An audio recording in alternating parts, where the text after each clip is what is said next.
Hi, everyone. Welcome to episode 29 of This Valorant Life. We're super excited to have Slayerkey on this show. I want to Hello. introduce Slayerkey. Slayerkey is your favorite neighborhood wiggly ghost. If you haven't watched his YouTube, Ooh. they're awesome. And I think he's uh, emblematic of what we talk about on the show. And I think you'd really enjoy it. Slayerkey, super excited to have you on.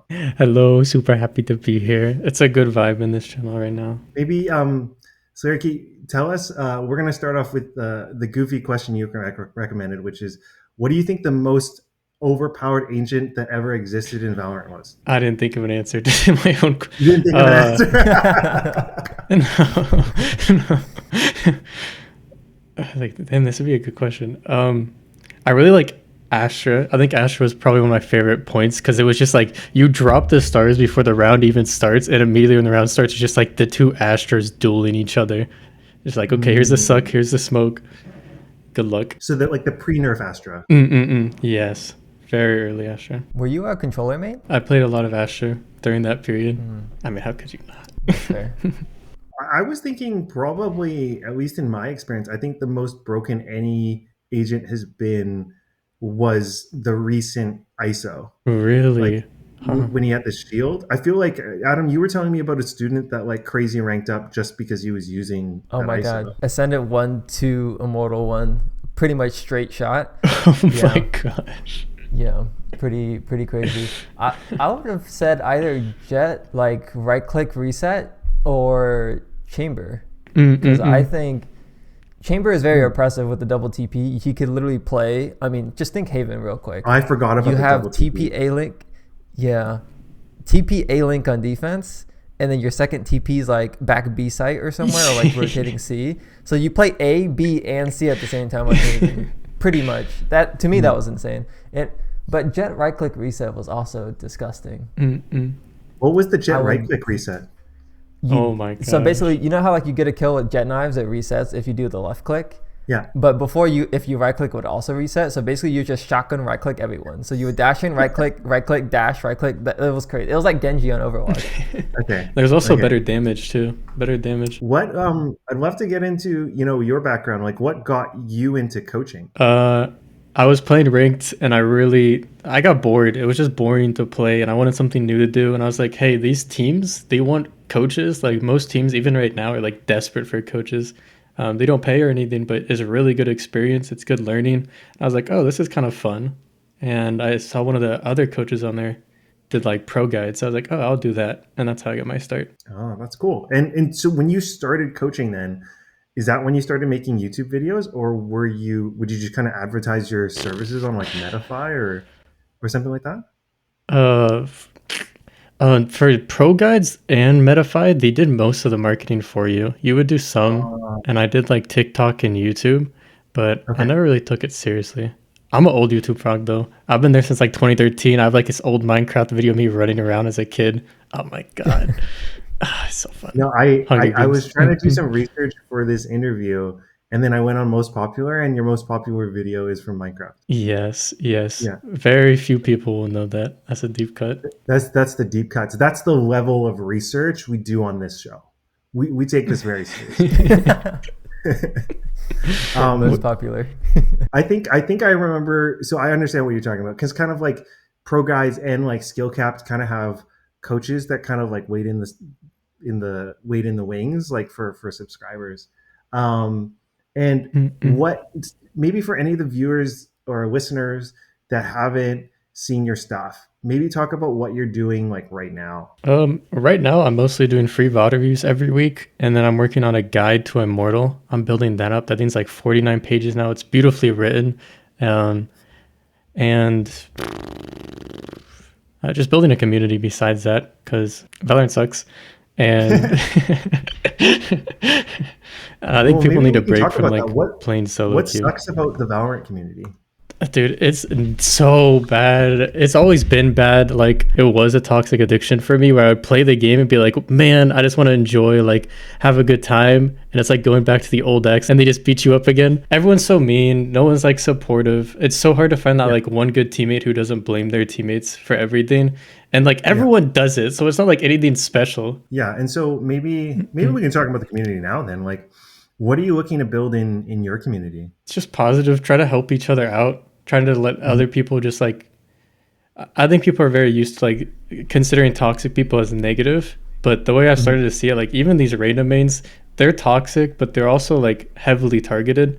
Kind of like how sages are in lower elos, where they just say like "heal me, sage, heal me," or "what are you doing, sage?" Mhm. Randoms are kind of the same way, where they just get picked on for like you're bottom fragging and you can't do anything. So just being Mhm. supportive, be like, "Hey, you can have bad games. Everyone has bad games. You just Mhm. get back out there and do your best." Or like it's okay to have a bad streak or performance. Maybe you just need to revisit a few things. It reminds me. There's this thing. There's this cognitive bias. It's called. I think we talked about this before, but it's called fundamental attribution error. Have you guys heard of this before? Have I talked about it, Adam? I don't think so. I Mm-mm. don't So, think so. so it's What like is it? fundamental attribution error is so if you're driving and someone cuts you off, you think they're a jerk and they don't know how to drive, right? But when you accidentally cut someone off, you're like, man, I just had a bad day. I usually check my blind spot. My bad, right? And so fundamental attribution Mm-hmm. error is that when you see someone else do something bad or that you think is bad, you judge their character. And when you do something bad, you judge your intentions. And Oh I my god. think like that relates to Valorant too, right? Like when someone else Mm-mm-mm-mm. has a bad peak or just doesn't check a corner, they're brain dead. But when you do it, you're like, oh, my bad. Like I usually do that. Like I'm a good player. Like, there's like a real like dissonance there. That's like the crux of all coaching. That's what every session is like. My teammates did this. What about you? What's your? So why do people do that? Why do you think people do that? Why does that fundamental error exist? I don't know that we exactly know. Like I think part of it is probably like kind of self defense. You almost kind Mm-mm. of protect your own view of yourself. There's probably a more scientific explanation for it. There's like our brain actually like it's like the most hard to read, boring book in the world, but it's such a good one. It's called Thinking Fast and Slow, and they talk about how there's like two sides of the brain. There's like system one and system two, and like system one is like the instinctual brain. So like if I flash a number in front of you, you can't not read the number. But if I show you a Mm-mm. complicated equation, like you actually have to like turn on system two, which is your thinking brain, and like read it. And so a lot of times, like when we Mhm. approach life's problems, like system one is actually doing a lot of the background work. It's like the background process. Um, and we actually don't even realize it. So, anyways, that's a huge digression. Um, like, That's what do very you good. think? What do you see as like the biggest issue coaching your students? And Adam, I think it would be cool for you Mm. to jump into. Sure. Oh, I might need a sec. Hold on. That's all There's just good. so many to skip through. Or maybe what's like the biggest misconception that they have when they start working with you? I think it kind of bouncing off what you said. People want to have a certain perception of themselves, and they try to like skew that perception, where the game like Mm-hmm. really tells all. Like sometimes I never say anything, but I know some of my students always bring like top frag, high ranking games where they performed really well, and I'm Yeah, okay with it because we still yeah, find the mistakes at the end of the day. But I think yeah. there's this misconception that like there's such thing as like a good and bad game. The way I think of it, maybe this is system one, system two, is like there's a good and bad player in you, and you have to learn to work with both of them to be able to perform with both of them. Um, Yeah, Yeah. that's a cool So concept. this is pretty easy to hop in on. mm-mm. Yeah. So like, we talked about this before, like your A, B, and C game, like stealing this framework from Jared Tindler. But if you're not familiar, you can probably imagine like your good game is your A game, your mid game is like your average game is your B game, and a bad day is your C game. Mm-mm. And like players don't really think about that when they're thinking about their form. Like they don't adjust their play to it. Like someone on their C game will try to play their A game and then wonder why they're inconsistent. And then someone on their A game might still be playing on like their B game when they could be carrying more, like when they're feeling it. But to really, I guess, add to the misconception piece, at least from my perspective, and I don't know how you feel about this, Slayerkey, but I find that people think that we're the solutions in the sense that like whatever we tell them is the holy grail. But the more that I've worked with people, I found that our job is just to hold the space for them to change their perspective and not actually for us to tell them what we think is right. And that also depends on your skill level, because like if I'm working with someone that's really new to the game, like let's just say they're below plat, then probably objectively they should just listen to what I say, right? But if they're like, say, I don't know, Ascendant or Immortal, they already have their own viewpoints on the game. And my job isn't necessarily to override those viewpoints, but it's kind of just be like, hey, why did you do this? And then like we kind of like, course correct. So short form, I think the misconception is that like a coach is a teacher, and like you're not supposed to show up to a teaching class and question the teacher, right? Like you just take their word for it, like that's factual. But I don't think that's our job, I guess. And that's something that I have to explain to them sometimes, not all the time, but when I kind of feel like when they're asking me a lot of questions and I shoot back with their with a question, and then they're just like, I don't know. So that's very real. I relate. What to do you that. think? It reminds me of like, I had this student, this was like all the way back on ProGuide, so like 2-3 years ago, who bought like a big plan. We were just doing sessions, and the dude kept coming back, and he was just asking a buttload of questions. Like, okay, he's curious, like I'll help him. And like a month or two later, there's just very little progress to be made. It's like, okay, why did this happen? And it's just, knowledge is very addictive. And the important thing, like you're saying, is you need to help them get that perspective and make that implementation to their game. And without it, it's just, we don't do the game, we do the telling. I get this impression, like when you're talking about it, Adam, like you're like Master Oogway, like on the top of the mountain, and you're like they came to like learn the kung fu, and you're like, no, you just have to sit outside and balance the stuff on your head, like open your mind. I wish I could do that. That would make it simple. Dude, being Master Oogway would be so fun. Slayerkey, what's something maybe that you've changed your mind on in the past year? My biggest thing is I don't take this stuff as seriously anymore. Like when Dopai was talking about that, I was like, we're just a perspective. We're not like the ultimatum, like do this will get you there.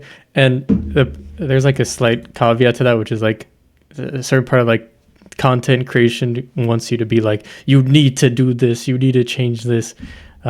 Top 5 ways to rank up today. And my big change has been just my approach towards the game, and even towards my students. Just, it's not all that serious. We're here to have fun. Don't put too much pressure on yourself. This is for me included and my students. Just don't put too much pressure on yourself. I'd love to dive into maybe some of the way you both see the game. When I was watching one of your videos, I really liked, how you were, I think you were coaching Arena, and you're like, right now, do you have abilities? Okay, use your abilities and play off your abilities. Okay, you don't have abilities? No, go play with your teammates and use their abilities or play numbers, right?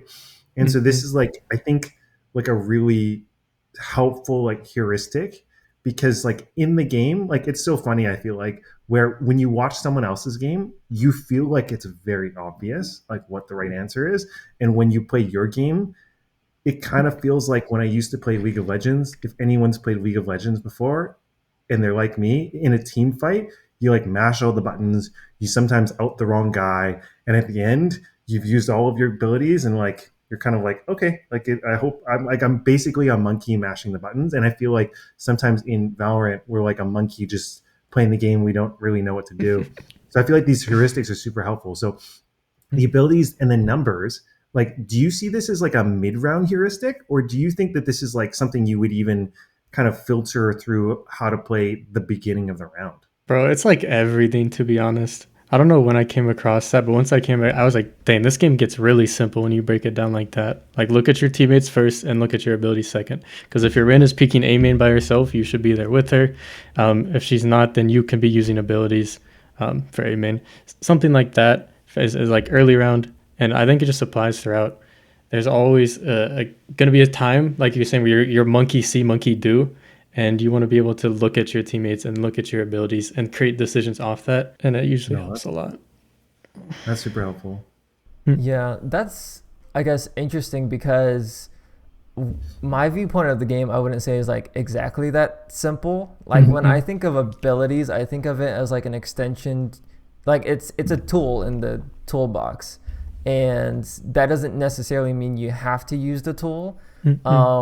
Same with kind of like numbers and my teammates. Like So like I don't know if this is how you view it, but like numbers advantage, people kind of use it as like a golden rule to follow. Yeah, yeah. And oftentimes like I'm like, why didn't you push here? Like there's a timing. Like, oh, I'll ask them like, do you see the timing here? They're like, yeah. Why don't you take that? It's like, I'm up numbers. And then they just don't take the risk. And then, or like they might say like, I have full util. Like I'm not gonna, take that risk. So like, how do you balance that? Because I know for when I play the game, I'm looking for those timings, even if I'm up numbers, even if I have full kit, because I know it's a good timing. And like getting that idea across, if you're using numbers and abilities as the filter, doesn't allow for that to happen. So I guess like, yeah, how do you balance that? It's a beautiful point. So start simple is the best way to think about it. So simply abilities and teammates come first. And what you're talking about is you got to know your timings. You got to look at your mini map. You got to pay attention to the number advantage, whether or not you do things. All that stuff is important to consider. There's little caveats for that. But I think at the start, for me, I always want people to notice that stuff first. And then when they have the timings, they're like, okay, I don't really have anything I can use here. I don't have any teammates to play around. What else? Because there's a bunch of win conditions, right? Deep cuts, lots of research on this show, right? So when I was watching some of the other stuff, I saw you talk about like really like adaptation, right? Like because I feel like I think there's different types of players. Like I know for me, when you were talking about like knowledge is seductive, like I completely get that. Like I remember when I was trying to get good at League, I would just watch more League than I would play, so that I could feel confident, and then I would still be bad. And I feel like I think it's really common in Valorant where you think like this is the right play and then you just do it. And it doesn't matter where your teammates are. It doesn't, you're just kind of like, you kind of play your own game in a vacuum. And so what I'm hearing is that, part of this is maybe a foundation of understanding the game around abilities and teammates. But then once you kind of feel comfortable in that space, then you need to kind of learn these additional skill sets around like game sense and timings and understanding what your teammates are doing. Adam, maybe I'd love for you to talk about like, your view on the game. I would say, if you can talk about it, is like you want your players to, if I were to put it in a nutshell, you want your players to be active and not passive, and you want them to focus on taking map control. And utility and gunfights and teammates are just like tools to get the map control. Like how would you align these two kind of ways of thinking, or do you think that they're opposed? Man, okay, so abilities and map control pretty much go hand in hand, right? If you think of initiator util, you use like recon dart or sky flash early to get map control. But what needs to be, okay, so passive versus active is like kind of the argument or perspective that I want to dive into here. When I think of initiator util, I think of early dart, early flash. But if nothing's being done with the early dart, early flash, there's no point in using it. And the same like reason for duelist players, like if you're fighting off barrier and looking like Ascent A main is the first thing that comes to mind. If you're looking to fight Ascent A main, you need to be doing something in order to support that fight, but also you need to have some type of plan if they're there and then if they're not there. So like, maybe to kind of contrast, like you have a Jet that fights off barrier, that's a very active game plan, and then you have a Cypher that's sitting backside B site, sitting on a camera that doesn't get aggressive info, right? That's like the complete opposite of the spectrum. When I work with Sentinel players, I urge them to be more active, like do aggro cams, do stuff like that. When I work with duelist players, typically they are too aggressive, so I work on them actually dialing it back a little bit and actually playing for more site holds, because they might be playing too active and too predictable. But maybe to kind of close the loop, I think there is a fine line of being too aggressive and too passive, and we need to work on a play style that is kind of in the middle. But I think for ranked, you need to be more active than you are passive. So like, you're not going to sit in a spot for 5 to 10 seconds and do nothing. If you see nothing for a few seconds, you're going to rotate and you're going to read the map and you're going to do stuff like that. But with that said, what is your viewpoint on that, Slayerkey? Like, do you promote active play style? Do you promote passive play style? Like, how does that framework work with your clients? Does that even change based on your rank? Because I know typically lower elo players tend to play more passive, so you have to push them to be more active. And then typically higher elo players might kind of have that fundamental down, so you might have to like pull the reins in a little bit. I would say it goes for every rank. And I think what you said really rings true. Like Sentinels are too passive, Duelists are too aggressive. And I think certain setups, like the setup of Jet playing close A main, is going to work against certain teams. The Cypher playing against backside is going to work against certain teams. And this is where we start to think about like adaptation. Like, okay, we tried playing backside this round. And I think that's the lesson here is just start switching up what you do. Try to find where the enemies kind of screw up a little. Maybe we just do like a mid map control setup as Cypher. Maybe we do, like you were saying, the aggressive intel, so we get B main control. And a lot of that is really important. And 100% Sentinels think they just need to play their sites and just secure their sites, where sometimes that's not the best thing to do. Or sometimes there's other stuff you can try that could be better, but we don't know because we don't try it. I have a follow-up question. How important do you think defaulting is on attack? Because, and I'll make it tie it after your answer. I don't care. Like only if it doesn't work out. Like if you can hit mains and it works, but if you message me and you're like, Coach, I can't seem to win on Ascent, I'll be like, duh, go mid, of course. So defaulting is kind of like a fallback plan in case like the site hits don't work. If it was like a professional, like if it was like a team, if I was coaching a team, I would tell them to start off with the default, get the reads, get the info, find out where they like to play. But yeah, solo queue, just heck and send it. Okay, yeah, so that makes sense to me. And the reason why I mentioned that as a question is because I think if you're playing defense, it's very easily readable on what the attackers are doing. So when you see, let's say like you're playing that A main example, and then the enemy team makes pressure at B, like people tend to overthink like, oh my God, they might like lurk A main. But like you just said, the default, or sorry, I shouldn't use the word default. Maybe I should use like the standard mode of attackers is to kind of simply go where they started. Like maybe a rush, maybe they tried the rush to get canceled. They're kind of just sitting there, but it's not like an intentional fake or an intentional lurk most of the time. So simplifying your defense in the active sense is just going to where the pressure is, and then like you said, adapting based on if it's working or not. Yeah, exactly. But I think if I were to jump in, like you know, I think the way Hooj would talk about it is that the game is probabilistic, and I think like so you don't know exactly what's going to work out. Like your good decision can still end badly, even if it's a good decision. But I think a lot of players, myself included, like we have this like holy grail dream of making only 100% decisions, right? And so because of that, you're like, I never want to get lurked on and shot in the back. But it's kind of like if they haven't done it yet, you kind of just have to assume that they don't do it because most teams don't. So like if they're rushing B and you're on A, you just knife out, rotate, and just sell out to support your guy on site. And then if they shoot you in the back, then you play around it. But I think for a lot of people, myself included, you're trying to play this like 100% game. And by playing 100%, you're losing a lot. Yes. And sometimes something even worse happens where they're trying to do 100% and they come across two 100% decisions. And they're like, which one do I do? Which one do I do? And then they get stuck in the middle where they don't have any impact on either of the decisions. One other thing I noticed, Slayerkey, is like you aren't overly hyper focused on like mechanics.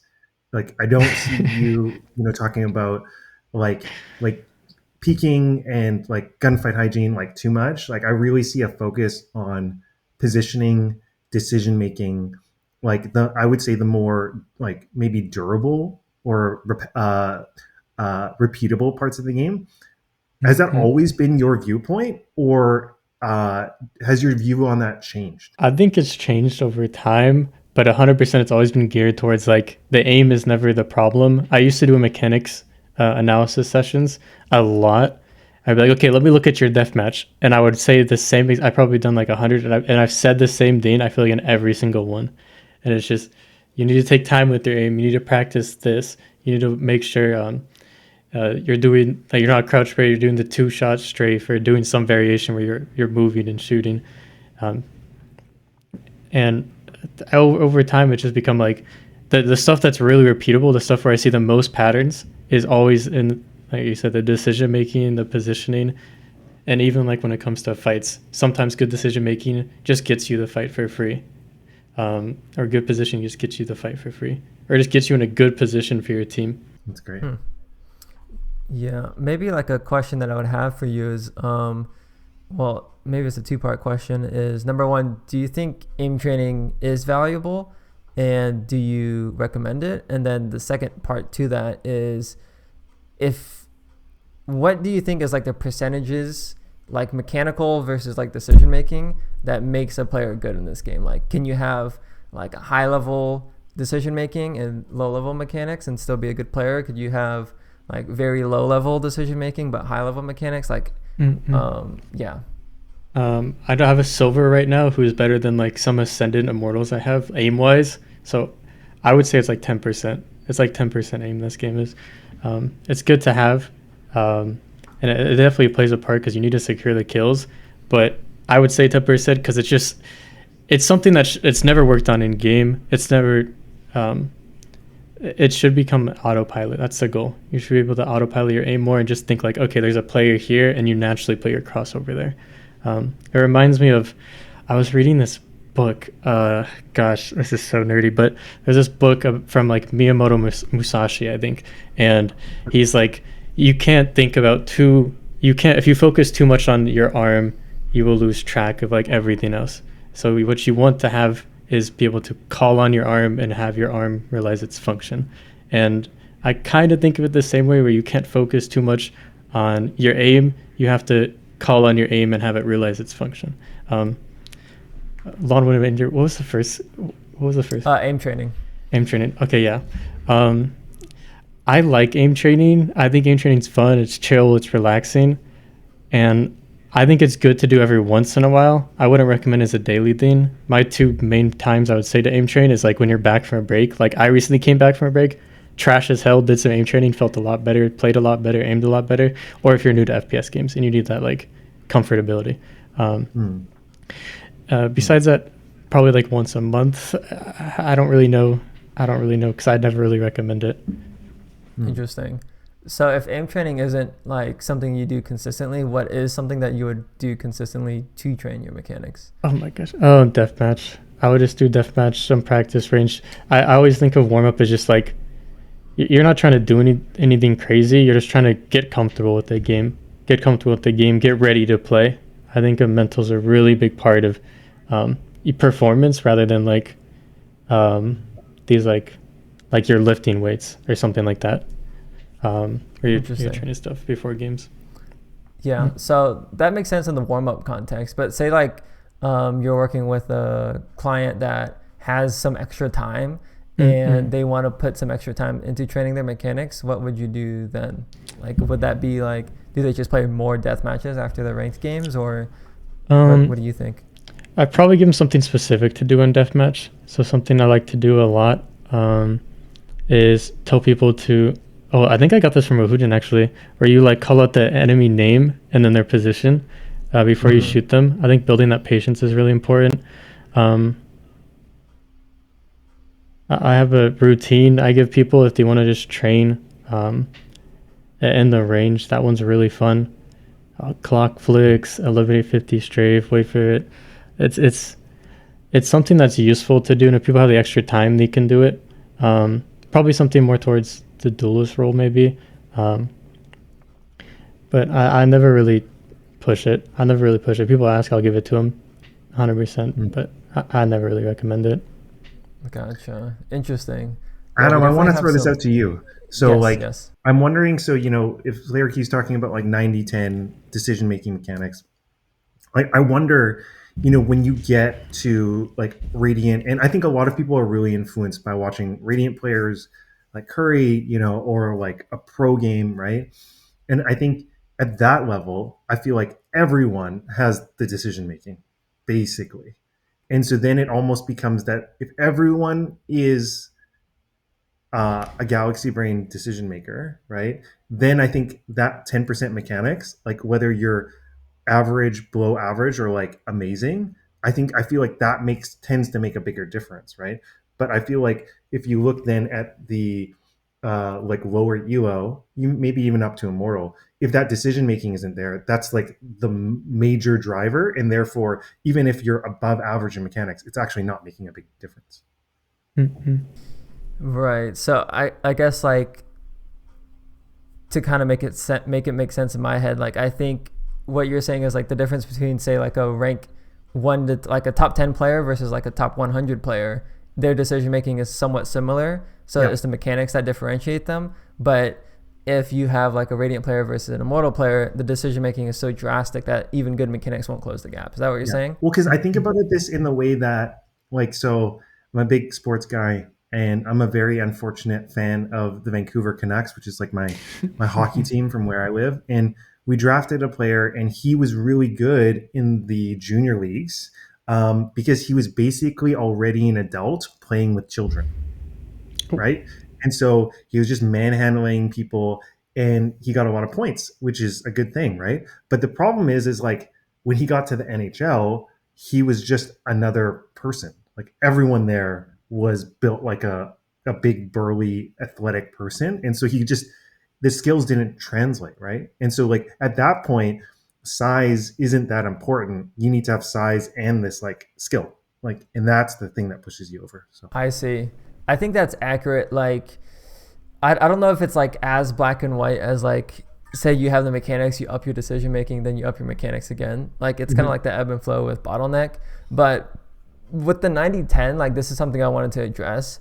Mm-hmm. I don't actually agree with those sentiments. Like, I have a stronger viewpoint on individual mechanics. Like, if maybe to clarify, like when you say, because I didn't frame it well, when you say like 10% aim, does that include like other mechanical aspects like your movement, your peeking skill, your whole like crosshair placement, that stuff? But also the subset of that is like Woohujin uses term like fight IQ, like how you approach a fight, like if you're expecting the fight, like the stuff that goes around actually winning that duel. To me, I would consider as part of mechanics. And when I think of decision making, I think of like team play, flash with team, double swing, positioning, like going like macro, like that type of stuff. So like I guess to clarify that a little bit more, do those numbers still stand true? Before you throw it to Slayerkey, like if you were to use your definition of mechanics decision making, what would be the percentages that you would put? 80-20 the other way. I would say like the fight IQ, mechanical IQ, like that stuff, like actually winning your duel, like knowing how to get kills. To me, that's like 80% of the game. I think the 20% of it is like knowing when to coordinate with your team and do X, Y, Z. But I guess like what I include in the 80% is like those micro individual decisions to get you that kill. Like, oh, I'm going to play this off angle. I'm going to peek off of this timing when my teammate gets contact. Like you could technically say that that's a decision-making thing. But like, again, to reframe the phrases, because it's getting kind of confusing now, maybe it's like individual decision-making versus team decision-making. And like in the individual, I include the mechanics and the aim and stuff. So you would say 80% individual, 20% team stuff. Yeah. Okay. Yeah. So for mechanics, it's basically anything you do with your mouse and keyboard that you like train. So like stuff we do in the range, stuff we do in aim labs, stuff we kind of do in deathmatch, but it doesn't include like the fight IQ, like you're saying, or this off angle on a specific map. I would think of that more as like a decision making, kind of like game sense, or just adaptation, looking at your teammates' decision making. Yeah. That makes sense. Why don't we dive into the community stuff? I think Adam, what were your questions around community? Yeah, so I'm in Slayerkey's Discord, and I also took a look at the whole like coffee thing. I guess the first question is like, when you think of your community, like its goal minus like the whole like, you know, making a better place, like the actual function of your community, what is involved with that? Is it like a place for people to chat, like other voice channels, like events, like what is like the actual community function features, I guess? I think do you guys know queso? I I think don't. so. CASE. Okay, yeah. Yeah. Okay. So, he's a really big streamer, very big, massive, in fact. Um, he's fat and he makes jokes about it. Smile.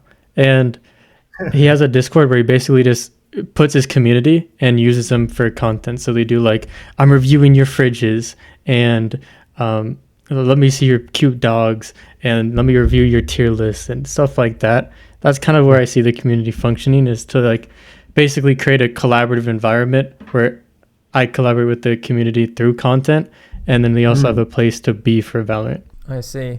And how does coffee tie into that? And maybe this is like more of a personal curiosity thing, because we were looking at community ourselves, and like obviously there's like Patreon, there's Discord subs, there's coffee, there's like other platforms. Like what do you use that for, and why that platform? Ko-Fi was an easy decision because, listen, I like money. We all like money. Dopai, you take sessions through Calendly, not to call you out, but they take a Yep. percentage, right? And there's another Yeah. site that I used to use called Setmore. They don't take a percentage. And that's the same with Ko-Fi. I was thinking Patreon. Patreon takes a percentage. I go to Ko-Fi. Ko-Fi doesn't take a percentage. Actually, that's wrong. They take a small percentage, very small. And then you can pay $5 a month and they don't take any percentage. And then you get some like nice benefits. So it's a really nice system. I really want to create a nice, what's the word here? I don't know, integration with that to Yeah, have it where it's the main source, because like a good user it experience. really is something I like long term. Hmm. They're pretty great What's over your there. They have nice integrations. hmm has been the integration with like Discord work well? It's been pretty well. They do roles. They have a bot. They have like on stream elements. I've had to do some stuff. Like if you go to my welcome channel, it does a little call outs for it. I had to do that. Um, Mm. which so it's missing some like really Discord specific features, but that's just me because I go through Hmm. Discord a bunch. That makes And sense. So you're prioritizing the lack of fees. Yeah, exactly. Because Okay. really, I don't think a lot of these platforms do a lot for you, like a crazy amount. I could be wrong, but I try to see where I can best put myself, because I don't really need a lot of support from, I don't know, whatever Patreon and other stuff offers. and then how do you think Slayerkey around like moderation and like your community? Like, are you pretty heavy handed with that or pretty not? Like, what does that look like? I've never run a Discord community before, so I mean I know Adam has. So what's been your experience around that? I don't have a staff team. So people are just doing their thing. I mean, everyone's pretty good. I Mhm. used to have a staff team, and honestly, I had trouble with it. I, I I couldn't really do much. We couldn't figure out events. It was a difficult period, and Mm. we just had to call it eventually. Um, but the moderation side, there really isn't much. Like I don't tell people what to say. I give them the channels. If people are like absurdly toxic, which really doesn't happen, if they're posting weird links because their Discord account got hacked, they're permabanned. That's basically the only thing that happens. Okay. It's like self-filtered almost. Like once they get to your channel and your Discord, they're probably not going to be crazy people. Yeah. I would hope.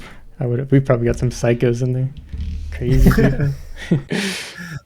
I mean, if you're And playing Valorant, you Slayerkey, might already. Yeah. Slayerkey, like is content creation like this the community stuff? Is this like a full time gig for you? Is this like a side hustle? Like, and where do you want to go with that? Dude, for the longest time, I wanted this to be full time, and I was Yeah. like the past 3 years, I was like, yes, this is gonna, like, I just keep building, keep working at it, and then like, I got a job, and like, the job's good, and it's like, okay, this is basically more of a hobby now, and I got to the Mm. point like, financially, where I was like, I thought I wanted way more, like financially, I was like, yes, if I get this amount, then things will be good, and I got like a fifth of that. I'm like, okay, I'm actually just chilling here. So right now it's just more of a hobby. I don't feel the need to go full time with it. And I just like doing what I'm doing right now. Mm-hmm. Man, you said you were doing this for like 3 years or hmm so, hmm 3 to 4. I feel like I'm actually at that stage where I think you've probably been doing this longer than me, because I started coaching more. I want to say like 2.5 years ago. Mm-mm. It might be 3 now. I don't know. But I was competing in like trying to go pro for a while. So that Oh, was like, snap. and then I transitioned into content creation and then Mhm. coaching. Mm-mm. But like, I think like I've been trying so hard to make it work, but and I've talked to Tim about this. Like the more I keep doing it, because content creation is a very long-term game, right? So Mhm, you have to mhm. be able to stick it out for like say 3 to 5 years, maybe longer, depending Mhm. on what your strategy is. Um, and like the idea to like it's like nagging me like, oh, you could just get a job, like because like content creation, like you're self accountable, like you have to do Mhm, X, Y, mhm. Z. So I guess it's interesting to hear from someone that's potentially been doing this longer than me. Like I don't have the receipts or anything, but it sounds like you've been doing this longer than me, and that's kind of the route you went with. Mm-mm. Um, Maybe out of like individual curiosity, let's just say like you had um, it worked out, right? But then knowing what you do now with the content creation stress and stuff like that, like would you opt for what you're doing now instead of the content creation, or would you actually be a full-time content creator, if that makes sense? I'm a bit confused. I'm a bit confused. So let's just say both options are actually viable options. You Yes. can be full-time content, Uh-huh. but that obviously elevates the stress in like self-responsibility and stuff like that. I guess like, or would you opt for that, or would you opt for what you're doing now, keeping Um, it as a hobby? Ooh, that's a solid question. If I could do it the way I wanted to do it, I think I would go full-time content creation. Yep. Like you said, I kind of been here for a while. Things get repetitive at times. I've had to deal with burnout and tediousness and purposelessness and all this stuff. And Mhm. a lot of it comes down to just like wanting to switch up the environment. So wanting to like play different games or experiment with different types of content. And if I could do that, I would 100% be full time and enjoy the heck out of it. Um, but right now, it's a hobby to save my mental health. Smile. Mhm. No, that makes sense. Mm-mm. I think, yeah, I feel like that's probably the natural conclusion. I would probably go down as well. Yeah. Yeah. Adam, I think it's interesting because, sometimes I would say when you're in something, like you become like blind to other things, and I want to point this out, and maybe you disagree, but I feel like, your life as a content creator, on the one hand, there's stress and responsibility because ultimately, like you're responsible for the results. Um, on the other hand, like when you work in a company, if you had a salary, then someone else tells you what to do. Sometimes you don't agree with it. You kind of have to live with it. You don't get to choose your days and your hours and your times.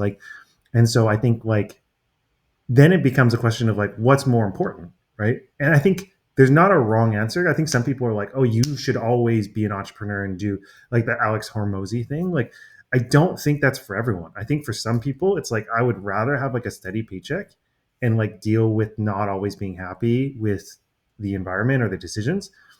And some people would be like, I would rather die than do that. And so I'd rather do this like entrepreneurial content creation or run a business or something like that. That's a good point. Yeah, it's like what type of struggle or what type of suck are you gonna choose? I think like maybe why it's hard for me is to figure that out is because Mhm. I haven't done the flip side. Mhm. That Mm-mm-mm. like really like, um, yeah, we don't have to get into that, but yeah, it's just because like I don't see that other perspective because I haven't lived that Mhm. perspective. So like I'm kind of like in my own Mm. echo chamber. Mm-mm. That's Yeah. Sure. very real. That was like me. Yeah. Yeah, because I'm very closeted. Like I haven't experienced a lot of stuff, and like I went out like a year ago. I was pretty much in the same mindset where I was like, I'm just only Valorant. All I think about is Valorant. All I do is Valorant, and Mhm. um, and then I like went outside and I like traveled and I like went ATV riding and I went surfing and I got a job at a company and I was like, there's actually like some crazy stuff here, and I'm not saying it's for me. I'm just saying I haven't experienced it yet to know if it's not. One of my Yeah, favorite that makes books, sense. it's called Educated. It's like an autobiography, and one of the like this woman is raised in like a fundamentalist Mormon home that doesn't believe in like seatbelts or education or vaccines, and she somehow makes it Mm-mm. out, and she gets this like not like it's a different name, but it's like a Rhodes Scholar. Like when you get a full ride to like Oxford or Cambridge, and she gets this like scholarship, and she's like kind of like, well, I mean, imposter syndrome. Like I shouldn't go, and her prof is like, "You're so young. Like first find out what you're capable of, and then decide who you are." Because I think Mhm. like a lot of us have these like limiting beliefs of like what we think we're capable of, and then we just live in that little box, you know. And I think like what you're talking about, Slayerkey, is like there's a bigger world out there, and like your place in that world could be a lot bigger than you think it is. 1,000%. 1,000%. Spend too much time playing video games. Need other stuff. Slayerkey, if your community and in the videos and stuff, if it was like wildly successful, like what would you want it to be Hmm. like? Like what I want the content to be like, or the community, Mm, or what the parts of content it. or the community? One thing I've always wanted for the community is for it to be like a group of guys like just hanging out, and we do a bunch of different stuff, and it doesn't really have to be one thing because we're just a group of guys and we can do whatever and have fun. I really Mm-hmm. like that aspect. And so if there can be just like a very friendly community, I don't know how I would accomplish this or if it's even Mm-hmm. possible. Maybe the community has to go private and whatever. Yeah. I don't know, but that would be really nice. And then for content, experimenting a lot more, doing different types Mm. of content. Obviously, this includes non-Valorant related, which is scary. But I saw How to Noodle recently, like quit Valorant content completely, and he's doing a separate channel now. And I saw that one. That one's really successful. So I'm like, it's interesting. It's interesting how like the YouTube game is also like a bit of strategy, and there's a bit of like, if you don't like where you are, you can also go somewhere else. So I like that Mhm. perspective. It was a bit freeing to see that. Um, but yeah, for content, I think I would experiment more. I like learning a lot, so I would learn like different types of games. I've always wanted to like jump across games and be like, okay, Rocket League, I'm going for as high as I can get. Like Great Chip 3, Apex, I'm gonna see how high I can get. Overwatch, I'm gonna see how high I can get. And just run across the games because that's always fun. Cool. Yeah, that is fun. Mm-hmm. Cool. Well, I think we'll cut it off there. Thank you so much, Slayerkey, for coming on. Like we really appreciate you being on Mm-hmm. here, and thanks for taking the time. Yeah, thank you guys as well. Good vibes. Okay, and to all the listeners, thanks for listening in. We'll see you next week. Bye bye.